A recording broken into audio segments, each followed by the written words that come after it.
मेरे 2 अति शक्तिशाली असुर सेनापति, उनका भी अंत हो गया।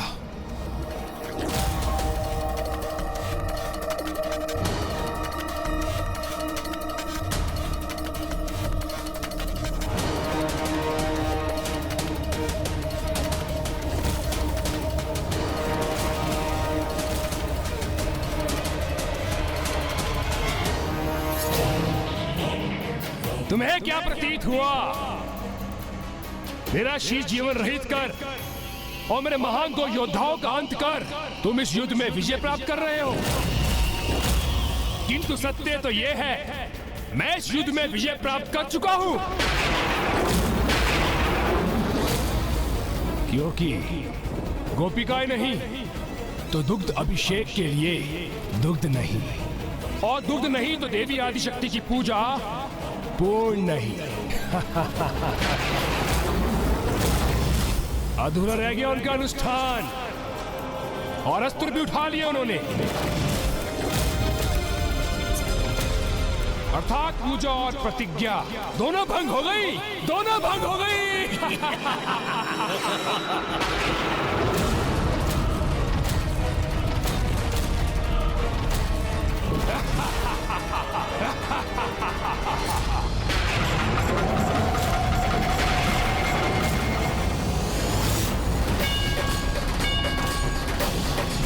देवी, ये तो अनर्थ हो गया। देवी आदिशक्ति की पूजा के भंग होने का अर्थ है स्वयं महादेव का घोर अपमान।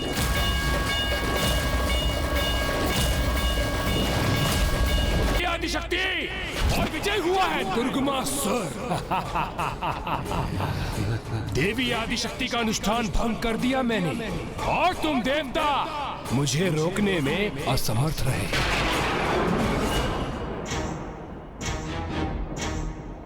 मैंने वचन दिया था माता को।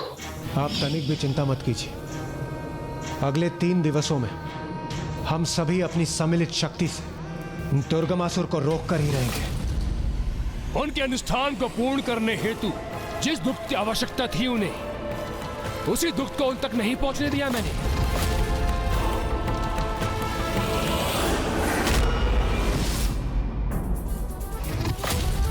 तो अब मुझे पराजित करने का सामर्थ्य कैसे प्राप्त करेगी वो? हाँ माँ, आप अगले 3 दिवस इस असुर को लेकर निश्चिंत रहिए। माँ के प्रति अपना दायित्व निभाने में असफल हो गया मैं। अपना ही प्राण भंग कर अस्त्र उठाने के लिए विवश कर दिया मैंने उस देवी आदि शक्ति को।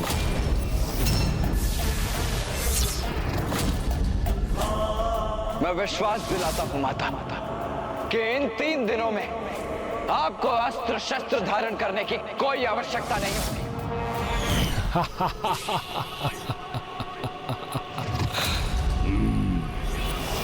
अधूरा रह गया मेरा अनुष्ठान।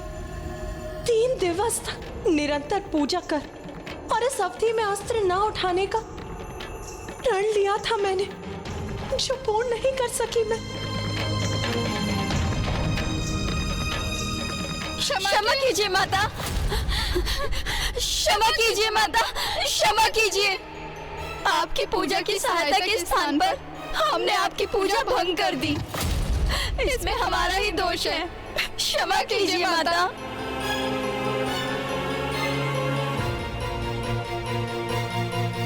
नहीं, न तुम दोषी हो और न वो दुष्ट दुर्गमासुर। अपनी दोषी तो स्वयं मैं ही। मैंने ही क्रोधवश अपना अनुष्ठान भंग कर उस दुष्ट पर वार करने हेतु अस्त्र उठाए। मेरे ही कारण प्रभु महादेव का अभिषेक अधूरा रह गया।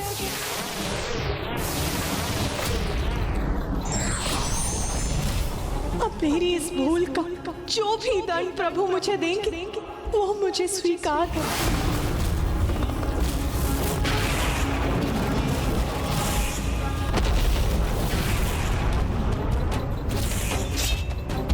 क्योंकि अपनी इस अनर्थकारी भूल का परिणाम तो मुझे स्वयं ही भुगतना होगा।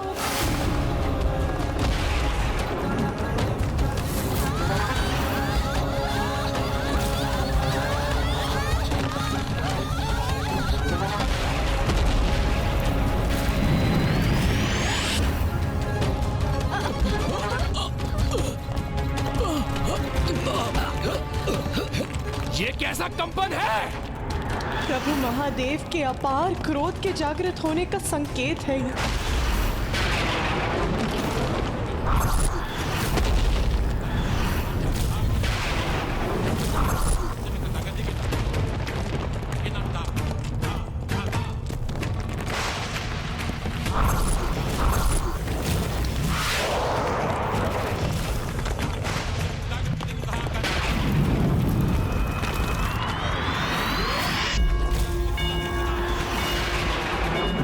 क्रोध का शुभ ज्वालामुखी अब जागृत हो चुका है और अब वो शीघ्र शांत नहीं होगा।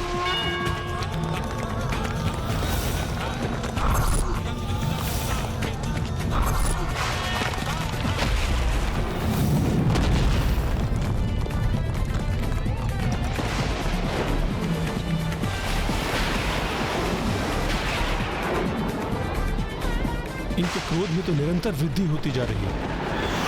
कहीं महादेव का ये रोष समस्त सृष्टि के विनाश का कारण न बन जाए। प्रभु, कुछ कीजिए प्रभु। आपकी चिंता सर्वथा उचित है देवी लक्ष्मी, किंतु इस समय महादेव के क्रोध को शांत करना असंभव के समान है।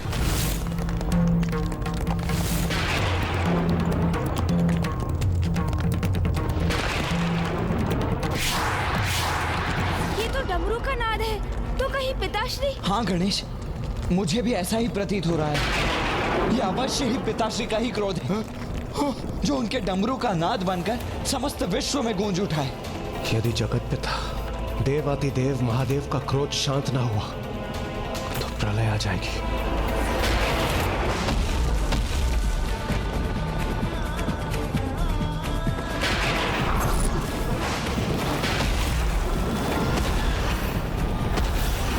दुष्टासुर, महादेव की जिस क्रोधाग्नि को तुमने जागृत किया है, वो यदि शांत नहीं हुई तो समस्त संसार में प्रलय आ जाएगी, जिसे कोई नहीं रोक पाएगा।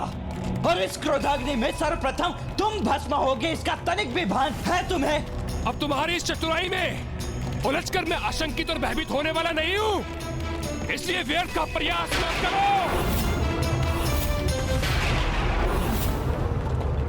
देवी, महादेव के इस रोष को शांत करने का प्रयास करना तो स्वयं अपने विनाश को आमंत्रण देने के समान होगा। यदि आप भी उन्हें शांत नहीं कर सकते स्वामी, तो फिर कौन उन्हें शांत कर सृष्टि का ये संकट हरेगा?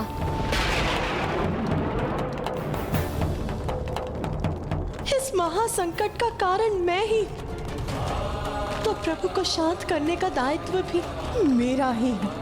मुझे स्वयं उनके निकट जाकर उन्हें शांत करना चाहिए, किंतु प्रभु का क्रोध तो अपने चरम पर है।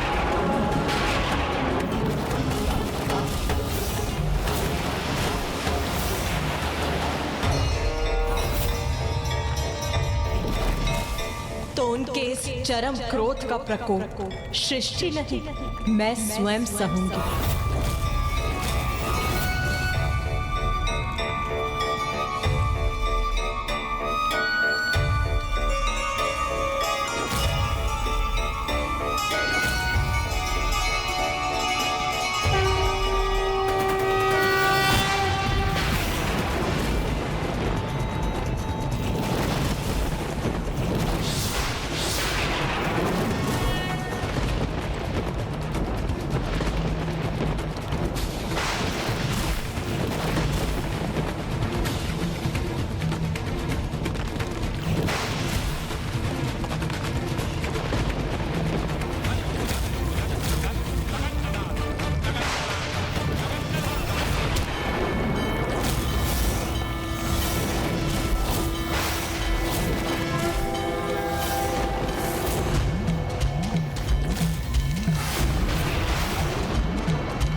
शांत हो जाइए स्वामी।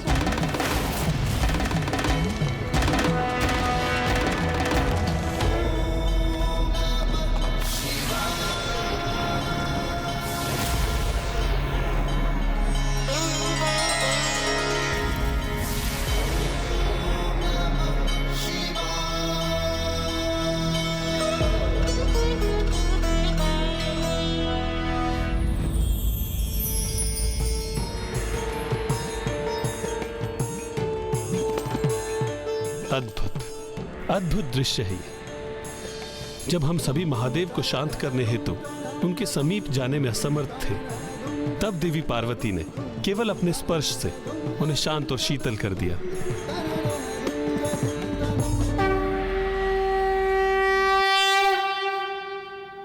इसीलिए तो पत्नी को पति का शांति स्थान कहा जाता है। स्वामी, मेरे अधूरे अनुष्ठान के कारण ही आप इतने रुष्ट हुए, इसीलिए मैं आपकी अपराधी हूं। आप मुझे जो दंड देंगे वो मुझे स्वीकार होगा स्वामी। यदि मैं पूजा स्थल पर नहीं पहुंच सकता तो उसे बाहर से ही भंग कर दूंगा। गोपिकाएं नहीं तो दुग्ध अभिषेक के लिए दुग्ध नहीं, और दुग्ध नहीं तो देवी आदिशक्ति की पूजा पूर्ण नहीं। देवी आदिशक्ति का अनुष्ठान भंग कर दिया है मैंने। नहीं प्रिय, आपके कारण नहीं। मेरा यह अपार रोष तो उस दुष्ट दुर्गमासुर के कारण जागृत हुआ, किंतु आपने ही मेरे इस क्रोध के बवंडर को पार कर मुझे शांत और शीतलता प्रदान कर मुझे अत्यंत प्रभावित किया। इसलिए मैं घोषणा करता हूं कि आज से संसार में आपका एक और नाम प्रचलित होगा, स्पर्शवती मधुश्री।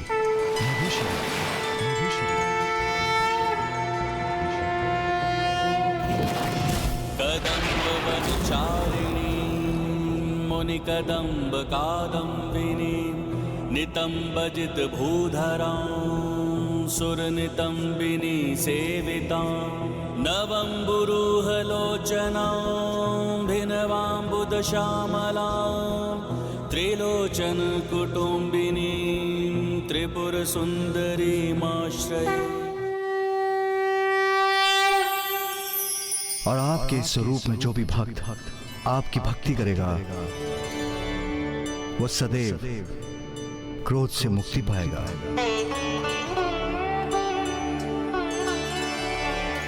देवी स्पर्शवती, मधुश्री, देवी सरस्वती, मधुश्री। आपके इन कृपा वचनों को सुनकर मैं कृतार्थ हुई स्वामी, किंतु जो भक्त अपने संकल्प को अपूर्ण छोड़ दे, अपने धर्म का पालन करने में असमर्थ हो जाए, वो प्रभु के कृपा के पात्र कहां? प्रिय, धर्मोचित आचरण की कोई एक परिभाषा नहीं, वो तो समय, स्थान, संबंध या स्थिति के अनुसार ही निर्धारित होते हैं। समय निर्धारित करता है कि रात्रि में निद्रा और दिवस में पूजा अनुष्ठान उचित है, और संबंधों की मर्यादा एक नारी को पिता, पति, भ्राता और पुत्र के साथ उसे भिन्न धर्मों का पालन करने के लिए प्रेरित करती है। भिन्न स्थानों पर भिन्न कर्तव्य निभाए जाते हैं। जैसे पूजा स्थल में पूजा करना उचित है, भोजनशाला में भोजन तैयार करना और उसे प्राप्त करना, उसी प्रकार भिन्न परिस्थितियों में उचित और अनुचित की परिभाषा भी भिन्न होती है। किंतु ये सत्य है कि आपके समक्ष जो परिस्थिति उत्पन्न हुई उसके अनुसार गोपियों की रक्षा करने हेतु आपने अपना अनुष्ठान भंग किया। किंतु उससे भी बड़ा सत्य यह है कि दुर्बल असहाय जीवों से अधिक पूजा अनुष्ठान का कोई महत्व नहीं। इसलिए आपने अपने परम धर्म का निर्वाह कर मेरी पूजा संपन्न की।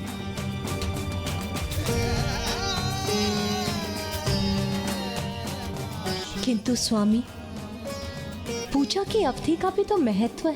पूजा उसकी अवधि से नहीं, अपितु श्रद्धा, भक्ति और पूजा की शुद्धता से पूर्ण होती है। पावन गंगाजल और दुग्ध से अभिषेक कर आपने अपनी भक्ति से मुझे संतुष्ट किया। इसलिए मैं घोषणा करता हूं कि जो भी भक्त मात्र गंगाजल और दुग्ध से मेरा अभिषेक करेगा, उसकी पूजा भी अन्य सभी प्रकार से किए जाने वाले अभिषेक के समान ही फलित होगी, और पूजा करने वाले भक्त को मन की शुद्धि और तन की शक्ति प्राप्त होगी। अपने इस दिव्य और अद्भुत लीला से जगत पिता और जगत माता जगत को पूजा का वास्तविक मर्म समझा रहे हैं, जिससे समस्त संसार के समक्ष ये स्पष्ट होगा कि मन की शुद्धता से विहीन रहकर किए जाने वाले बड़े से बड़े अनुष्ठान भी विफल हो जाता है और प्रभु के प्रति भक्ति और श्रद्धा से किए जाने वाले छोटे से छोटे अनुष्ठान को भी वो स्वीकार करते हैं।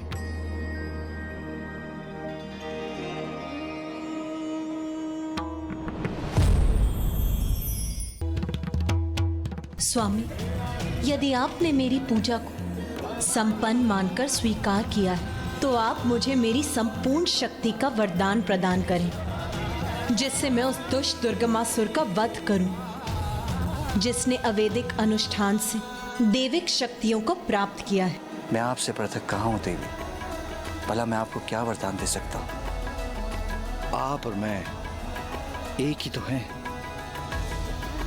हम दोनों एक दूसरे के पूरक हैं।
नारीश्वर स्तुति का श्रवण हो रहा है भैया मुझे, वो भी स्वयं बुआ जी के साथ मामा श्री, फूफा जी एवं मामी जी के संयुक्त मधुर सुर में। हाँ गणेश, अर्थात माँ सफल हुई, उनका अनुष्ठान पूर्ण हुआ। वो परम शक्ति जिसके लिए माँ ने अनुष्ठान आरंभ किया था, वो अब अपनी संपूर्णता में जागृत हो चुकी है।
हमें अपने अद्भुत दर्शन देने के लिए आपको कोटि कोटि धन्यवाद प्रभु अर्धनारीश्वर।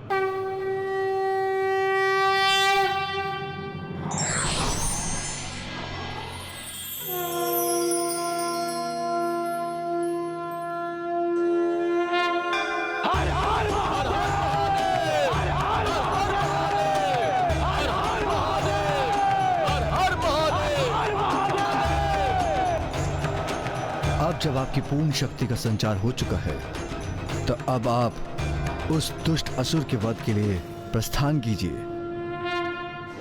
ऐसी क्या अद्भुत युक्ति सूझ गई है इन्हें? ऐसी क्या अद्भुत युक्ति की योजना कर ली है इन्होंने, जो इतना प्रसन्न हो उठे हैं? हम अभी जाते हैं महाराज, और इन देवताओं का ये भेद ज्ञात कर अभी यहाँ लौटते हैं। कहीं जाने की आवश्यकता नहीं है तुम्हें, क्योंकि अब मैं स्वयं वहां जाऊंगा।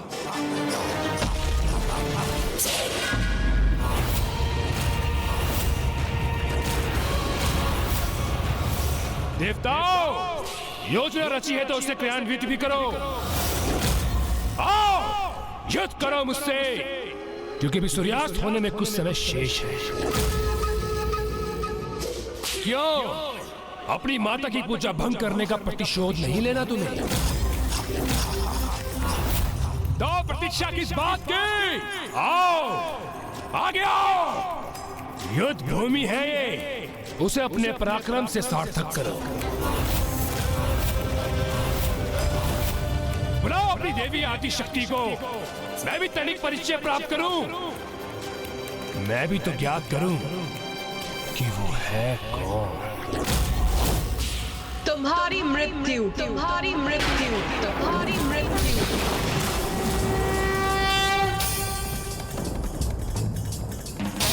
नंदिनी नंदित मेदिनी विश्व विमोदिनी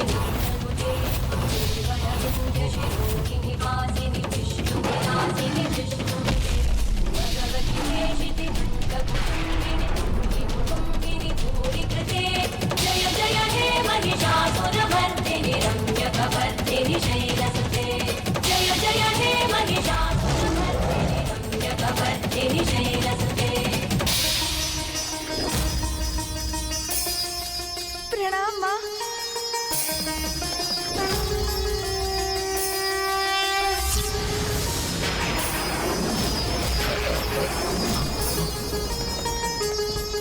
युद्ध करना चाहते थे ना तुम, तो भयभीत होकर अचानक पीछे क्यों हट गए?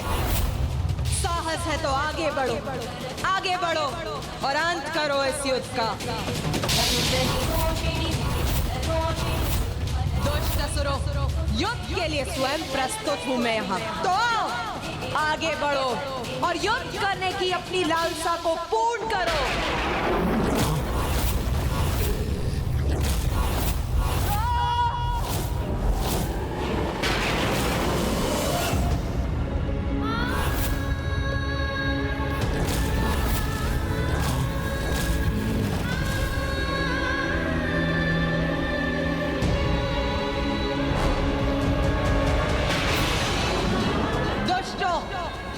तुम्हें नियति ने सुपथ पर आने का एक और अवसर प्रदान किया है, किंतु यदि कल भोर होने तक तुम नहीं सुधरे तो फिर भयंकर अंत होगा तुम सभी का, भयंकर अंत। आज की रात्रि का सदुपयोग करो, अपने दुष्कर्मों का प्रायश्चित करो, अन्यथा कल सूर्योदय तो अवश्य देखोगे तुम सभी, किंतु सूर्यास्त नहीं देख सकोगे, क्योंकि कल मैं अकेली युद्ध करूंगी तुम्हारी संपूर्ण सेना से।